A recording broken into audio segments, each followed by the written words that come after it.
guys, hope you're doing well and welcome back to my channel. So as you can see, I have a book in my hand and I am chillaxing on my sofa, which means that I have been spending this weekend just diving into this book. So this is The Little Black Book. It's a toolkit for working women. It's written by Oteja Uwagba. And I purchased this on Amazon and actually I started and finished it this weekend.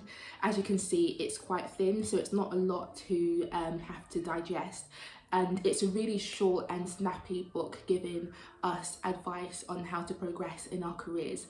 I'm really passionate, or I'm really ambitious in my career. I work in human resources, but I have felt like for the longest times, excuse the shouting in the background, kids are screaming, but yeah, in my own career I felt like sometimes it has been an upward struggle to make it to manager level, to increase my salary, to increase my confidence, and I just wish I had someone to kind of like guide me along the way in my career and give me coaching and advice, especially when I needed it.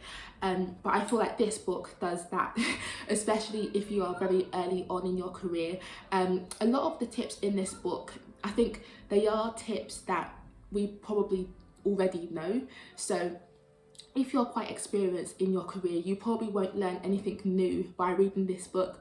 But I think this book is very useful for those who are early on. So perhaps if you're a graduate, an industrial placement student, or just in the first few years of your career, I think you will learn stuff from this book. But if you are nearly like 10 years into your career like myself, this book probably is more for reinforcing that which we already know, and reminding us of the things that we should be doing, like, you know, the things we should be doing to progress, to look after our mind, body, our well-being at work, etc.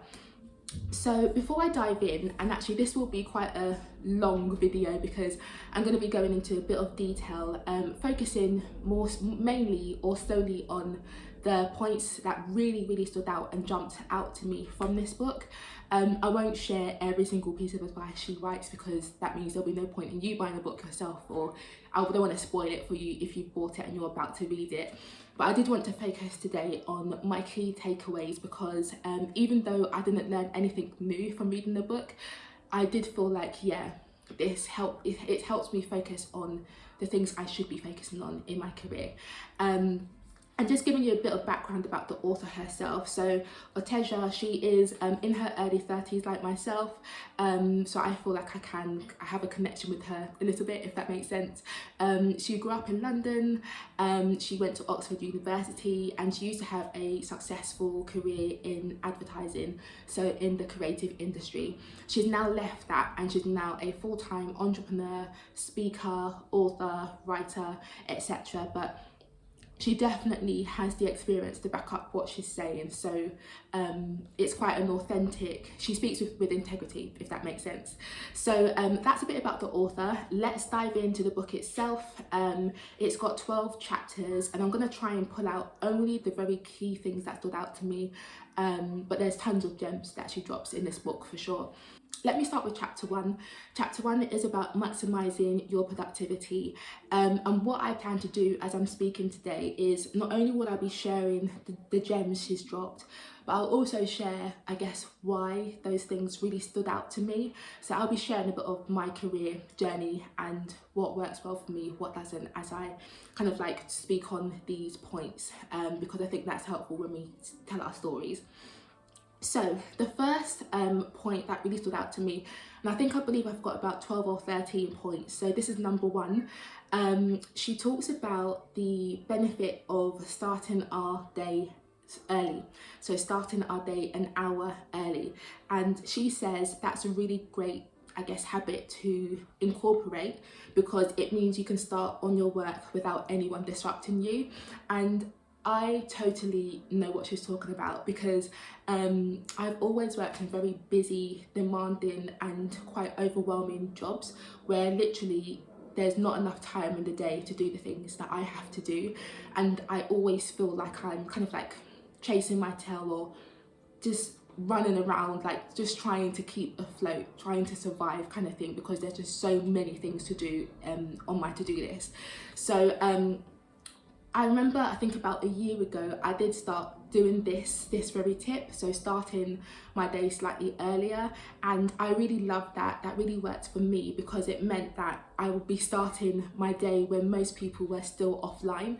So it had the benefit of me just being able to get a few emails out, do some work on some spreadsheets or some projects without being disturbed constantly by people pinging me or emailing me. For me, that's a really big distraction at work when like you're constantly being contacted by people asking questions, asking for a call with you. It just like you can't really focus on the things that you want to do, or it ends up meaning that you spend about an hour doing something that probably should take you 20 minutes, but you keep being distracted and disturbed by people. So I really resonate with this tip about starting early because it's nice and quiet, there's not anyone in the office, or most people haven't actually logged on yet, and it just gives you a bit of quiet time to actually get some stuff done before the workday starts, and it actually makes you feel like you've accomplished something before the day's even started. It gives you a really big like boost of, yes, I'm successful, I've achieved so much, and it's not even 9 o'clock yet. So I really resonate with that tip. Obviously do it in moderation because you don't want to be working early every single day, you don't want to burn yourself out, but there are benefits in from time to time starting early and just getting stuff done before the actual day starts. The second thing that stands out to me that I've highlighted is making a list.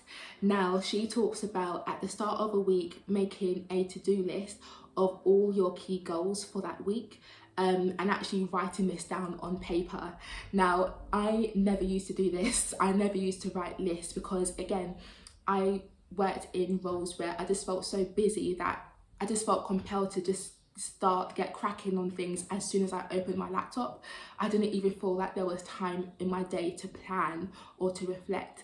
And when I actually experienced burnout, I think it was last year, I had counselling to help with my work stress, and one of the tips my therapist gave me was about making a list in the morning, because I felt like I didn't know whether I was coming or going. Like I just felt so stressed, so overworked, so like rush every day. It was important that I actually took a step back and just got really clear in my head about what I actually needed to do that day, or what are the things that I had on my to-do list, and then also like prioritize them. So highlight, okay, this must be done by the end of the day, or this is urgent, or this is not urgent, this can be like passed on to tomorrow, etc. So making a list, like getting into the habit of making a list at work of my to-do list rather than like keeping a mental list, just it helped me, and it still does help me feel slightly less overwhelmed at work. It makes me feel like I'm a bit more in control of my diary, of my time, and yeah, it just makes me feel like I've accomplished stuff again when I can tick things off and say I've done this, I've done that, etc. So that's a really great tip I think that she's mentioned in the book as well. So let's move on. Still in chapter 1, she's got a tip about taking lunch breaks at work, and I never used to take lunch breaks, and it's really bad, I know, but I think what really made it worse is the fact that I always have a packed lunch. I always take my lunch into work, or now that we're working from home mostly, I don't go out to the shops during lunch. I have my lunch and my food downstairs in the kitchen. So I never used to actually like step away from my desk before and take a proper lunch break. And again, when I was having my counselling last year, one of the things my therapist said that I should start doing is actually taking a lunch break. And I know it sounds really mundane and cliche, but you'd be surprised how refreshed your brain is and how refreshed you feel when you actually give yourself a proper break during the day. It's not about always being busy or feeling like you're so busy like you can't take a break. Nothing is that important that it can't wait, like it can't allow you to have a break. So make sure that you are taking breaks. And I myself, I now ensure that I always step away from my desk, even if it's just for half an hour. But I step away from my desk and I go downstairs and have my lunch, a very quick lunch downstairs, and just give myself that break that my brain needs. So I think that's a really great tip she's mentioned here. I've got a fourth point that I've mentioned here, still in chapter 1 as well, this is about setting deadlines. So she mentions here that as you begin each task, allocate yourself a set amount of time within which to finish that task. And this is another thing that I started doing last year, because again, I experienced really bad burnout last year, and I had to take time off work and just reflect and recoup and get myself re-energized before I could face work again. This is another thing that I kind of like incorporated after my counselling and my reflection time.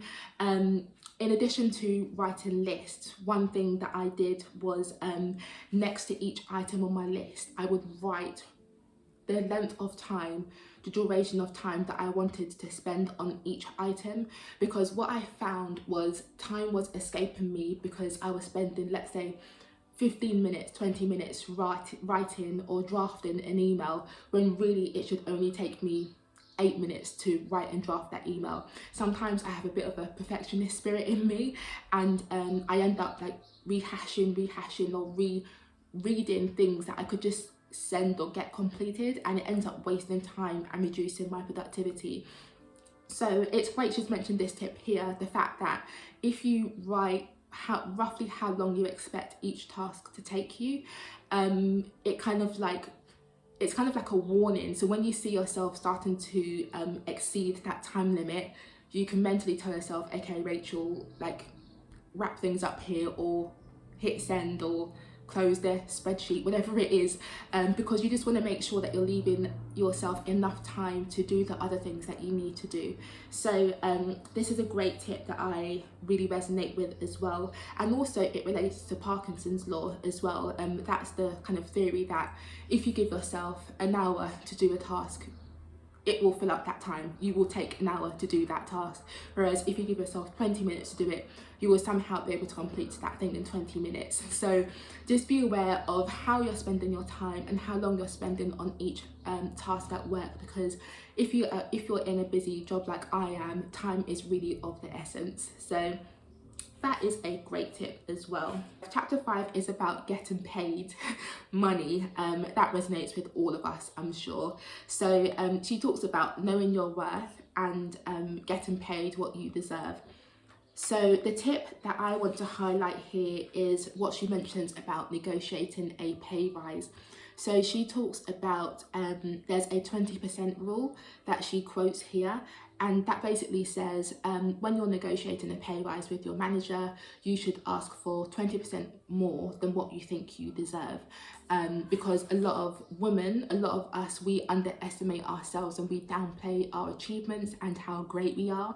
So to ensure that you're not shooting yourself in the foot by kind of like starting off low, start off with a 20% suggestion to your manager, and even if they don't meet you at 20%, maybe they'll meet you at 15% or 10%, who knows, but just don't lowball your first request. I will scoot over to, she talks about negotiating a new job offer as well. So if you're like me and you've recently started a new job, or you're thinking about starting a new job, looking externally, she's got some tips on how we can do that as well. So she's mentioned that it's absolutely vital that you negotiate hard at this stage. So at the stage where you're being offered a new role, like externally at a different company, not least because all of your future salaries and pay rises within that organisation will be pegged to your initial starting salary. So you want that figure to be as high as possible. So bear in mind that the new job offer salaries are almost always at the bottom of the pay range for that role in question, as employers are expecting you to negotiate. So when you are being presented with a job offer, great, congratulations, but make sure you don't just accept the first salary they tell you. They expect you to negotiate, so make sure you come back to them and say, actually, I am looking for 5k more than that, or 20k more than that, or whatever it is, and you give your reasons. Keep it objective, make sure that you justify your rationale, and then wait to see what they say. So it is really important to negotiate when you're being offered a new role. for my role, this current role that I'm in, I started it about 6 weeks ago. I remember they were quite adamant from the get-go that they could only offer me, let's make up a figure, say they could only offer me 70k. That was what the role was being advertised as. I knew that 70k is not what I was looking for. That would not be, I guess, enough for me. But I thought, let me go through with the process, and then if I'm offered the role, that's when I'll negotiate.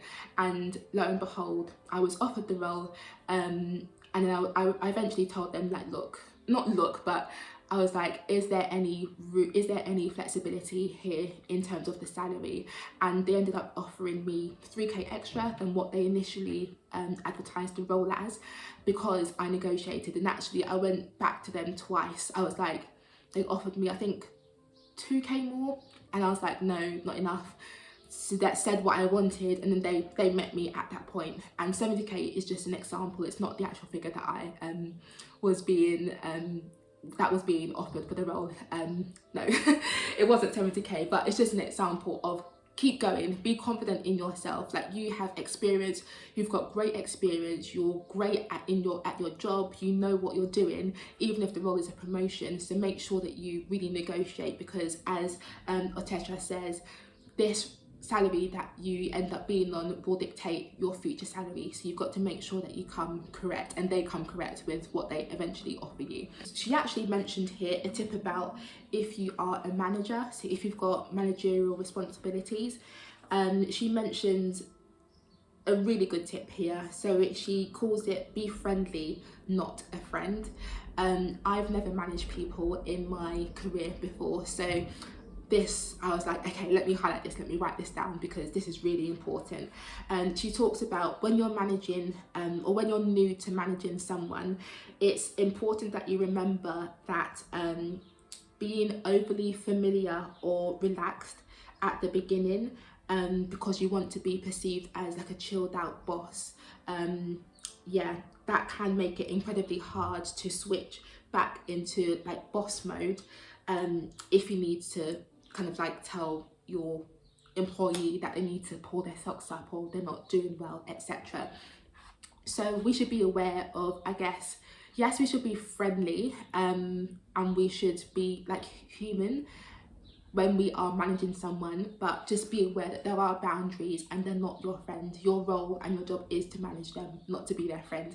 So I found that quite important, because one of my aspirations is to be to have line manager responsibilities in future, so I definitely took a note of that. I believe this is my 7th point that stood out to me, and it's still in the same chapter, but this point is about being prepared when you're speaking to your manager about your achievements, when it comes to your performance review. So she mentions that it's really important to be prepared for that performance review conversation that you have with your manager, and we should actually have a list of our recent achievements. So during the year, we should ideally be making a note of all the great things we've done, projects we've helped with, etc. It's quite easy to forget what we actually do when we do so much. We know we do a lot at work, so it's good to write a list, jot them down, and to have that to hand when you speak to your manager at the end of the year about how much you've done and what your performance rating is and what your new salary will be potentially.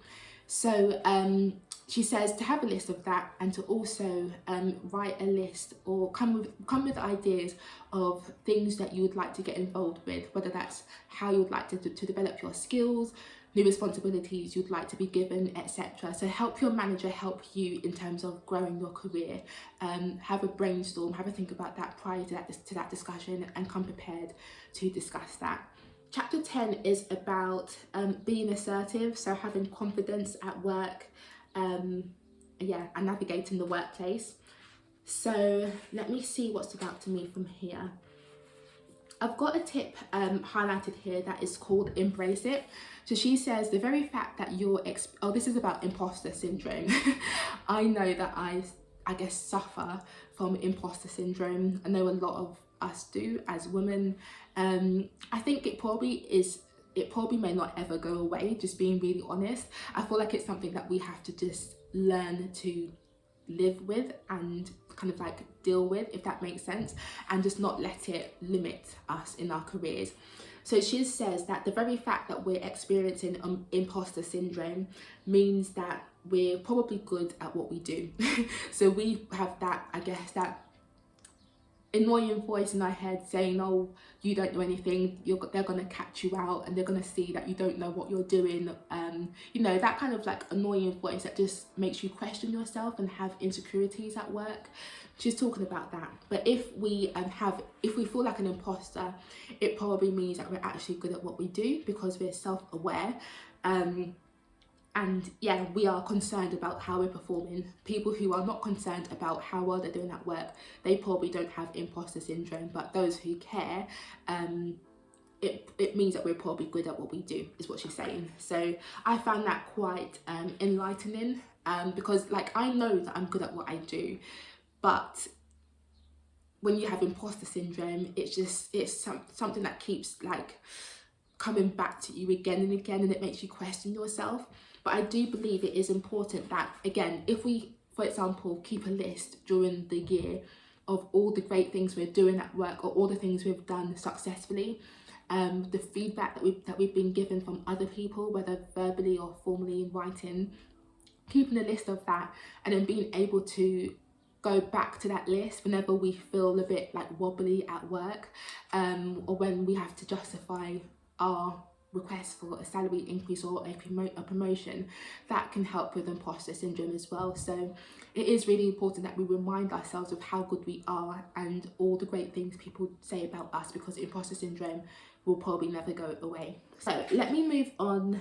Chapter 12 is the final chapter in the book, and then this is a Q&A section of the book, and then she's got some like words of wisdom from other women.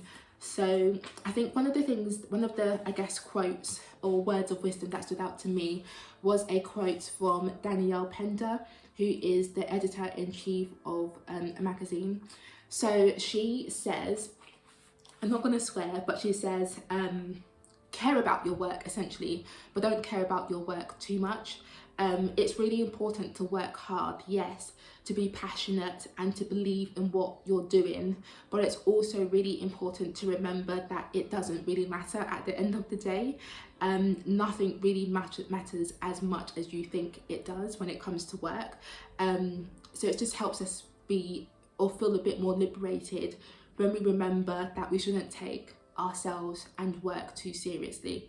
I've started to realise that there are more important things to work, and even if, let's say, everything went like really badly, went like really wrong, I could just get a different job. I can get a new job. Like my whole life would not end if I lost my job or someone gave me bad feedback at work. So yes, it is really important to take pride in our work and what we can, I guess, deliver to our clients or customers. But just remember that family is more important. Even though I know work pays your bills, not family, but family is more important. Your well-being, your mental health is more important than just making money. So just remember to put things into perspective, because work will take all it can from you. If you want to give work 12 hours a day as opposed to 7.5 hours a day, it will do that. There's probably so much work for you to do at work that it can fill 12 hours, 13-hour days.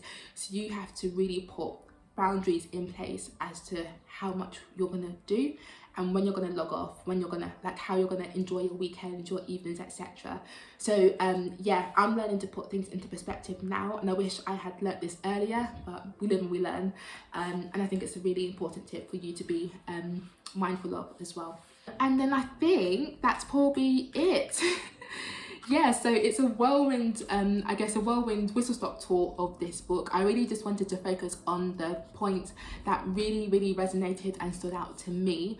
I'm about 10 years into my career. I work in human resources, so I know each of us have our different experiences, but these are the things that really stood out to me, that I kind of like feel are key takeaways for me.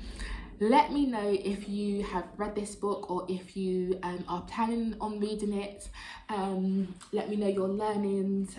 If you've got any tips or advice that are similar to the ones that I picked out today, let me know. And I guess I just hope that you enjoyed this video, because I do want to do more career related videos on my channel, so I thought this would be a great way to start that.